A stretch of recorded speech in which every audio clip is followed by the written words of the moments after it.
going to use a well, that's not the right dang palette, is it, Kackie? I came out with an eyeliner. Nope. I came out with a lip liner. What is up, fam? Welcome back. I am easy breezy, fresh face to the world right now because I've already filmed this video once and my camera just didn't record, so that's cool. So today, I'm gonna be doing something very similar to the look that I had in my last video for my Thrive product unveil that was so awesome. A lot of you guys requested, you were like, do you have a video where you're doing this look? I need to know. One of the things that I need to note about that was that my face in real life did not match my body. So that was why I was wearing a turtleneck, is because anxiety made me just keep applying bronzer. It was my like anxiety bronzer makeup look. And so we're going to dial it back just a little bit from that so that it's a little bit more practical today. But I am going to be using a lot of my favorite new products that I have come into contact with, including my new lip liner, obviously. We have a lot of things to catch up on. I'm in a very chatty mood, but first and foremost, I just want to thank you guys so much for the amazing response to the last video. It was so exciting for me to know that this product was coming out, hence just the level of anxiety that you could feel radiating from that video. But the response was just so positive and effusive, and you guys were all like so proud of me and enjoying it with me. And a lot of you guys have already gotten yours in the mail. They shipped them at like light speed. They like teleported them to you guys, and people are already posting photos of themselves on Instagram wearing the lip liner, and I am just living. You guys look so beautiful. I mean, you already are beautiful, but like the color looks so good on everybody, and it just makes me so happy. So all that said, guys, thank you. I'll probably continue thanking you. So I'm going to move you guys in. We're going to put some makeup on my face. This is going to be pretty much an all matte look. That's what I'm going for today. That's basically what I had in that video. And when I say matte, I don't mean like cake face. I went to CVS when I was 14 and, you know, bought my foundation and caked it on my face. No, it's just going to be like not relying too much on shimmery stuff. So let's go ahead and get started, guys. So actually the first thing that I'm going to put on is this. This is the SuperGoop Zinc Screen. They reached out to me recently. I'm going to do a takeover on their Instagram page, kind of showing my everyday makeup routine. But this is different from a lot of their other sunscreens in the sense that it doesn't have any chemical sunscreens in it. Chemical sunscreens don't give me like cystic acne or something like that, but they do kind of like bring a little bit of texture up on my skin that I don't love, and I can just tell that my skin, it's not its favorite. And so the pure zinc aspect of this is really, really appealing. Plus, look at this. It's peach.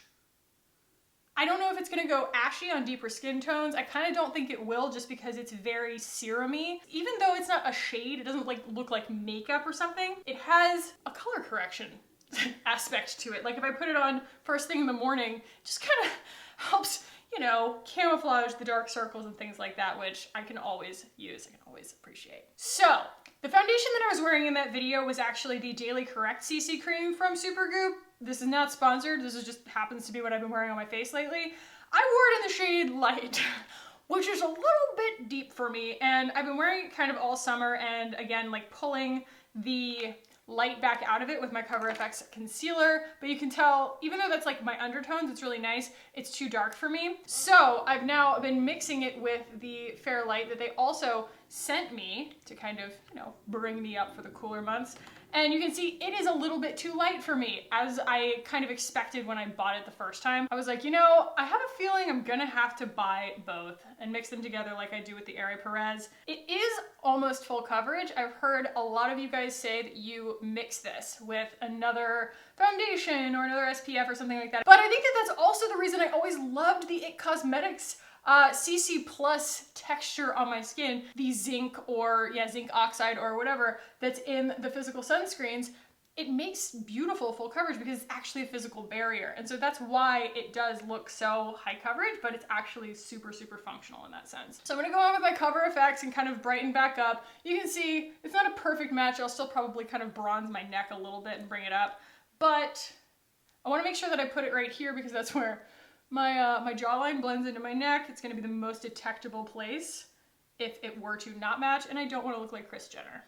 No shade, but her foundation never matches her face. It's weird. Actually, guys, I have a confession, and my confession is that in recent recent weeks, being a little bit, I don't know, stressed or just needing an escape, I guess, I have started watching The Kardashians on Hulu. Just in this recent seasons, I do remember it being really cheesy, like really, really cheesy and like over scripted in the past, and it's still scripted, obviously. I mean, it's, you know, that's the nature of the show.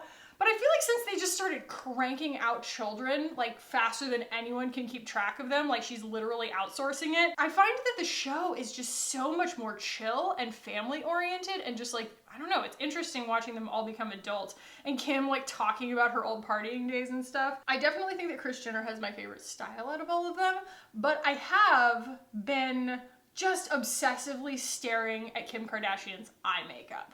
Her eyeshadow technique, and I should say her makeup artist's eyeshadow technique, is so interesting because everything's really smoky, but it's really, really close to her skin tone in all of its values. And that's what I based that look from the last video off of, was just not the idea that I should put browns, the colors that she wears on her eyes, on my face, because it's not going to look the same, but that those tonal values are so similar to her brown skin tone that if I use something that's very similar to my peachy gold skin tone, I could probably achieve something similar. Also, she kind of took away that fear that I had of putting kind of a darker shade on the inside right here. It actually acts as a really beautiful contour. I was like afraid that it was going to make my eyes look closer together, but you'll see, that's what we're gonna do today. It's actually really, really pretty. It works really nicely. Studying Kim Kardashian's makeup routine. Who knew? Definitely not my complexion routine, but I'll take her eyeshadow routine. That's such a beautiful canvas. Look at that. And I found that putting on Kiki's contour, the cream contour, I really like to use it after I've got all of my bronzer and my blush on my face, just because it doesn't really work if you powder on top of it as well as it does if you just dab right on top. Like, it works really well on top of powder. So I'm gonna go ahead and powder this with my Cover FX real quick. This is the Perfect Setting Powder in Translucent, and I am almost out of it. Formulating my final thoughts on my best and worst setting powders video that I want to get out for you guys just before the end of the year. I want to do the setting powders one, and I want to do the concealers one. I might do an SPF one too. The only thing about the SPF one is that you guys literally recommend 3 new SPFs to me in every video. It's like, oh, is this more like this? What about this? What about this? And I was like, I haven't heard of most of these. I kind of like find one that I like and I stick with it. So I don't know, maybe that one's a little farther off than I want it to be. And when I say all matte, obviously, like I said, it's not going to be cake face. But I think that we moved beyond cake face as a society just because of things like translucent setting powders and setting mists and things like that that are going to take any amount of makeup and make them sort of melt down and look a little bit more like skin. But there are still some things that you can do, especially when you do have like a physical barrier of sunscreen on your face, to help mitigate that. For me, it's like this creasing thing. I don't want to bake that, so I'll just take the tip of my sponge and just sort of push the makeup out of it so that I don't end up with like a build-up line of makeup right there, because it's kind of a dead giveaway. So one of the things that is like really, really crucial to that makeup look from the last video is this, the new Lawless bronzer. I think I got like, something's wrong. It's not labeled, like it doesn't have anything on the back of it. It's interesting. I don't have the box anymore. I don't know. But I believe it's called Golden Hour, and it comes in 2 shades. I'm really excited that she did multiple shades of this because, you know, a bronzer, we've talked about this before, is very subjective. Some things are a bronzer on some people and would be like nothing on another person, and vice versa. So going to go in with that on this fluffy brush, and I'm just going to gently work that kind of on the back half here and onto a little bit of the cheek. I think that in that video, I just kind of put it on my whole face. That was why everything ended up being so like saturated looking. But this formula is gorgeous. It's so easy to work with. It's so creamy and effortless, and it never does any weird splotchy stuff. You don't have to be super careful with it. It's awesome. And the shade, at least for my skin tone, being a pale, warm tone girl, works really, really well. Like really, really well. Like you can do a lot with this to bring like a nice, natural, healthy, beachy bronze to your face without ever feeling like A, you're gonna go orange, or B, it's like too deep or ashy for your skin tone. but I'm going to exercise a little bit of restraint. Don't want it to go the way that it did in that video, just because I do want to keep going about my day after this and have my face match my body. The next thing that I'm going in with is the Cover FX Monochromatic Blush Duo in Soft Peach.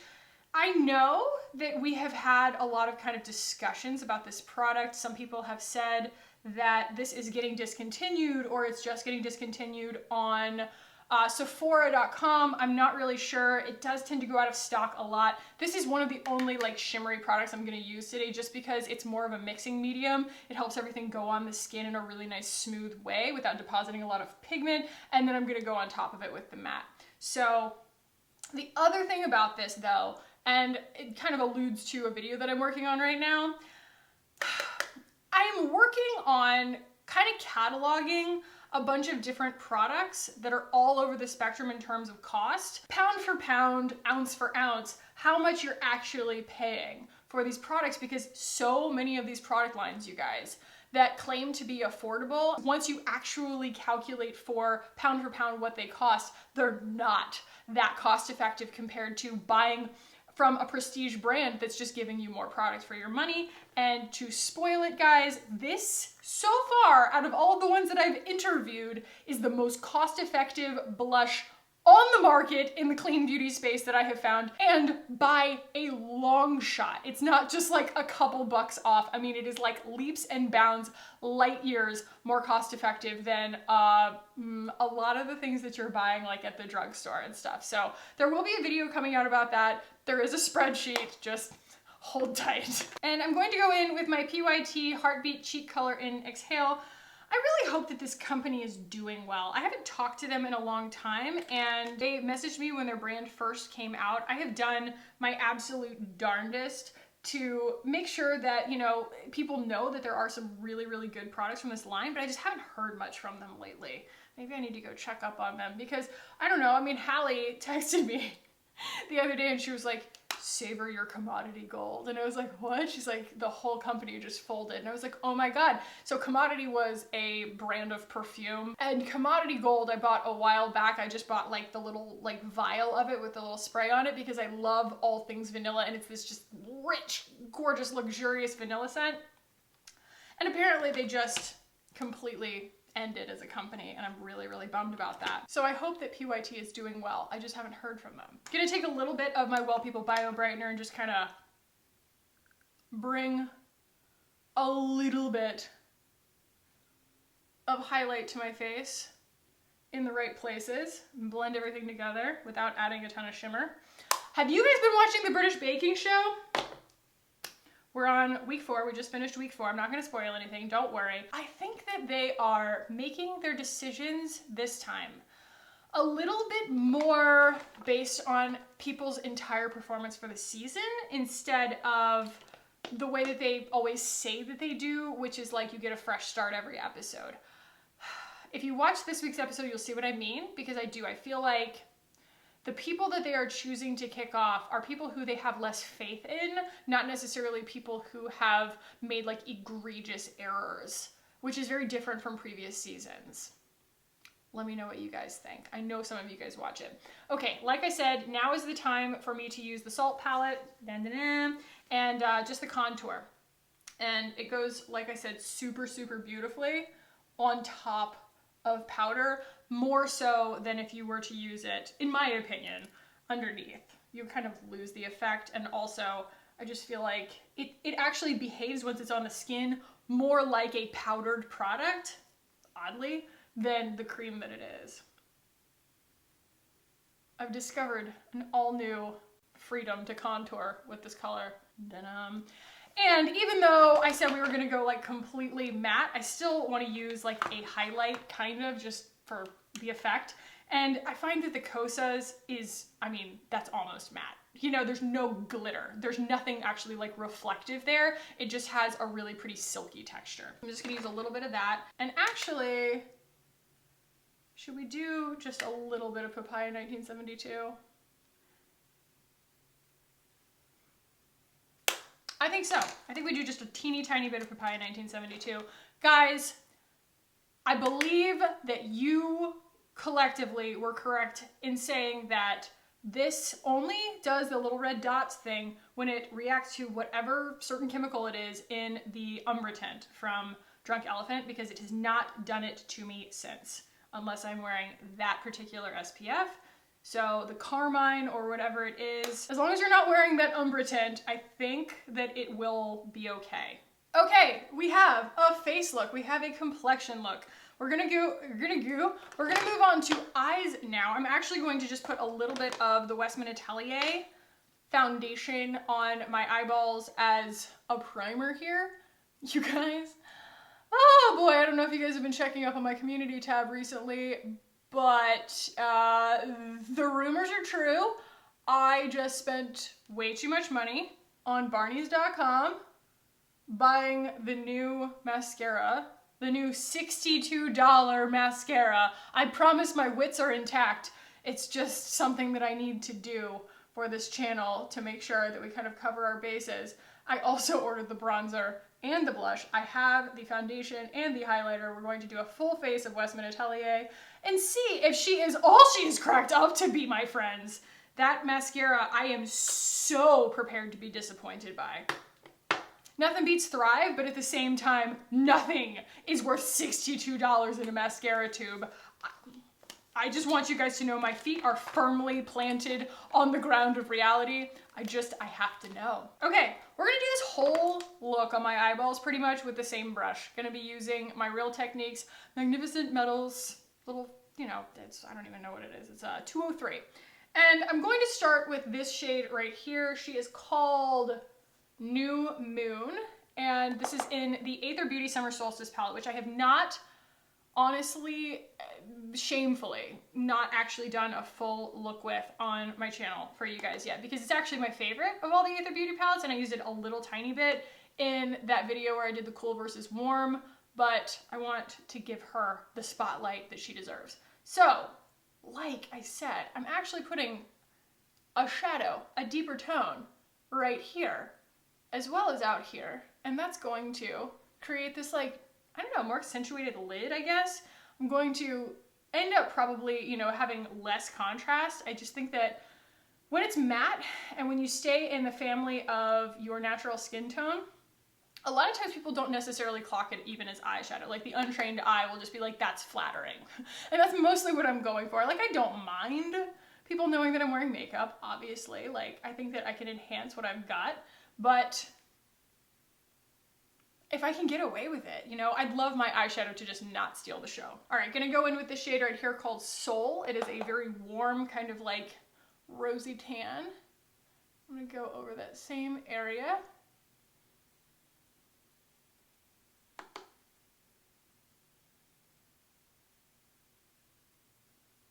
And you can see what that's doing when I kind of put that right there. It makes my eyes look a little bit wider. Like, it looks like my eyelid is larger, but it's subtle. It's subtle. So I'm gonna take the first shade, New Moon, and just kind of use that to blend up and around. This is a pretty quick eye look. Going to also take a little bit of the deeper one, Soul, go underneath my eyes with it.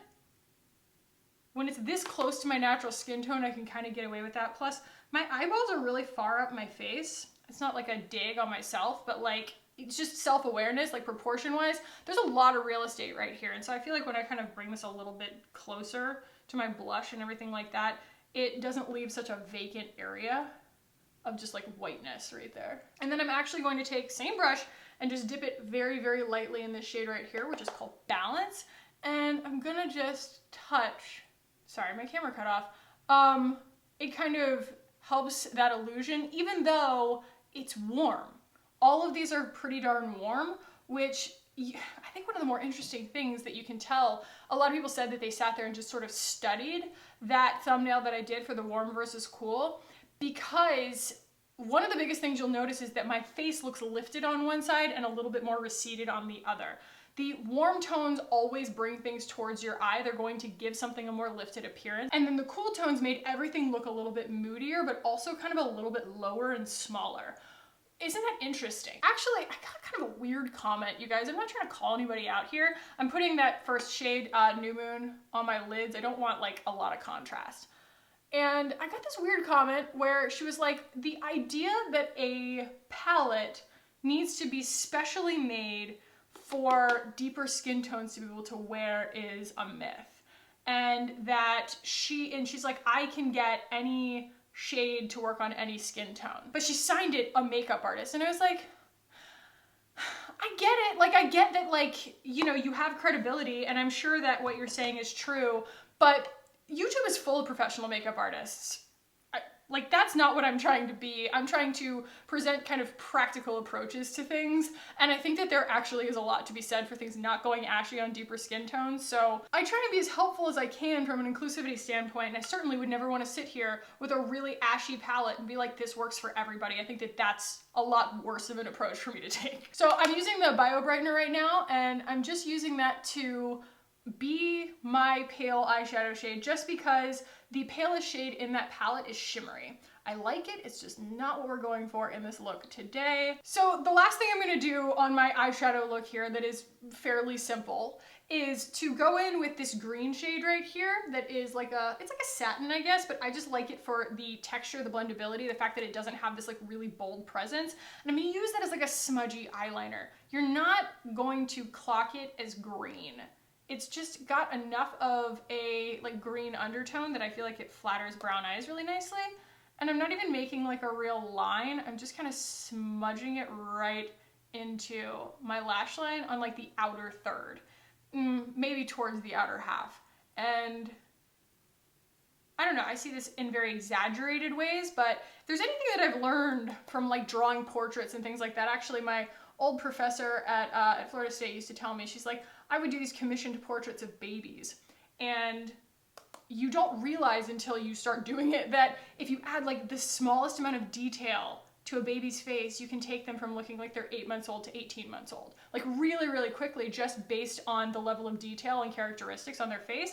And so we don't have to draw these very, if I can compare us all to babies, we don't have to draw these really, really firm lines on our faces or really, really exaggerated kind of high contrast shapes. Plus, there's definitely something to be said for not wanting something that is supposed to be perfect. The eye perceives a harsh line. Your eyes are immediately going to try and detect an imperfection there, versus the other way around. If it's smudgy, you just accept it as smudgy. You know, you don't even really detect it as even being there. It's just kind of like a nice, pleasant, blended thing. So I'm gonna go in with a little bit,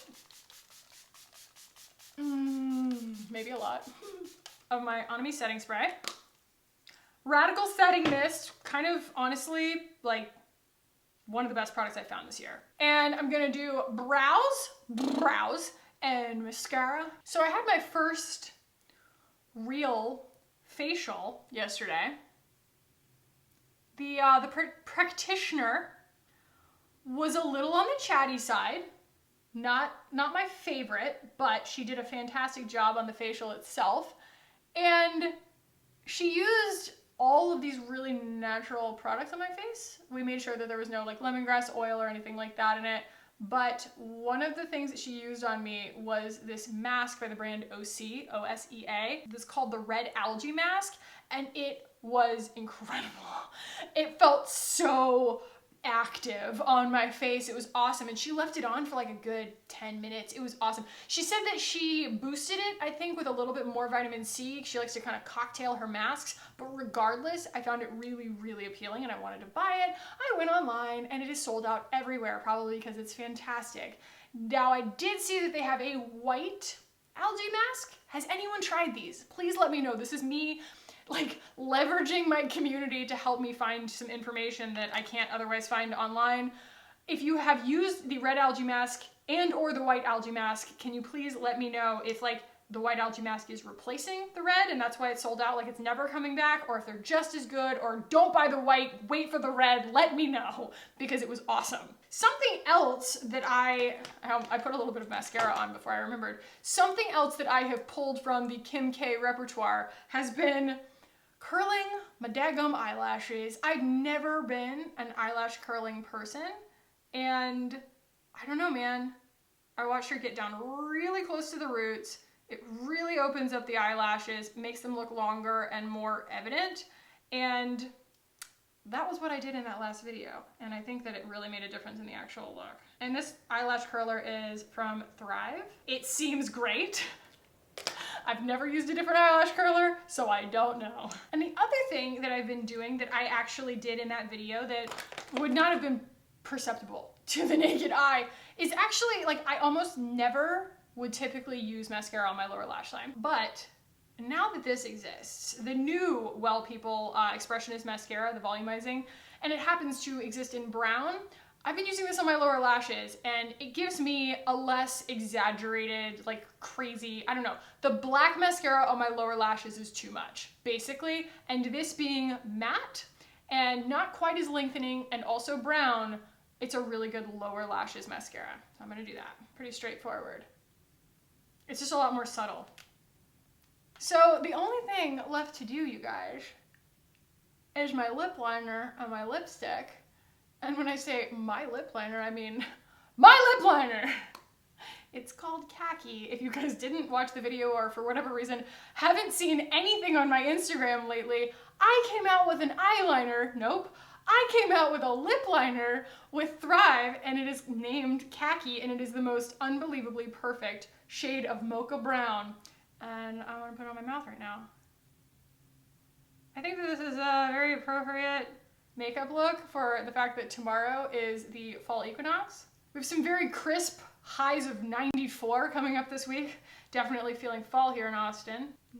And what lip color are we going to put on today? Oh yes, Eileen. So, it took a little bit of time, like a day and a half, and a little bit of effort, but we finally got this lipstick shade, Eileen, as an option to combine with my lip liner in pretty much every set on site, I think. They just knew that Stephanie was originally my favorite, and this is more of like a recent kind of holy grail for me. And so they only did it with Stephanie, and so when I wore them together, I kind of blindsided them by that. And they were like, oh, okay, well, you know, give us like a day, we'll get our UX team to do it, whatever. Not only that, but they combined my three favorites, which is this lip liner, that lipstick, and the Ashley just clear, sparkly lip gloss, and it's called Kackie's Favorites online. So I'm not gonna put that on today because we're going for the full matte look. In fact, what I am going to do just to add a little bit of bounce is put Stephanie right in the center. Stephanie is the more like, you know, neutral tone beige. And it just adds a little bit more dimension without having to put the gloss on top. And that's the vibe today, guys. That is basically the makeup look that I was wearing for the last video. Dialed back like a half a notch just because I can't possibly imitate how nervous I was to film that video and how much of that nervousness I poured into covering myself in bronzer. So this is a fully matte look prepared for fall, and I just really appreciate the eyes because yes, we have an eye look. Yes, we played with shadow and light, but it doesn't take over. It completely fits. And if you aren't interested in playing with the shimmers and the deeper tones in this palette, you can completely skip it and achieve this kind of look playing solely with the other products that you would use on your face. Your matte blush, your matte bronzer, your matte highlight, or your skin tone colored powder or whatever, you can completely mimic this with just things that you already have. You don't have to buy this palette just to do that. I just wanted to kind of show the capabilities of it and how beautifully warm it is. And I've always said about this palette, it very much kind of plays in the same tones of the things that I would already wear on my face. So even if I were to dip into like the purples and the magentas and stuff in this palette, it all plays really nicely. And my eyes don't look like they don't belong to me at the end of my makeup routine. So I will have everything listed below. If you missed anything that I said, let me know if you have any questions down below. I will try and answer them to the best of my ability. Guys, if you did enjoy this, if you found this fun, go ahead and give it a thumbs up. If you want to keep hanging out with me on this channel, hit the button down below and subscribe. I would love it if you guys did. Thank you again though.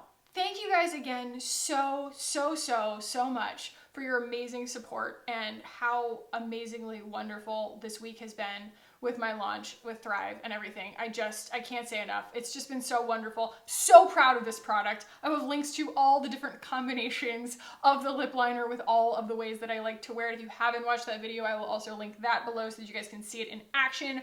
another way. I have been wearing it in pretty much all of my videos up until then too, just not really mentioning it. So yeah, thank you guys for that. I love you so much. I love you so much. I love you so much. And I will see you guys in the next one. Bye.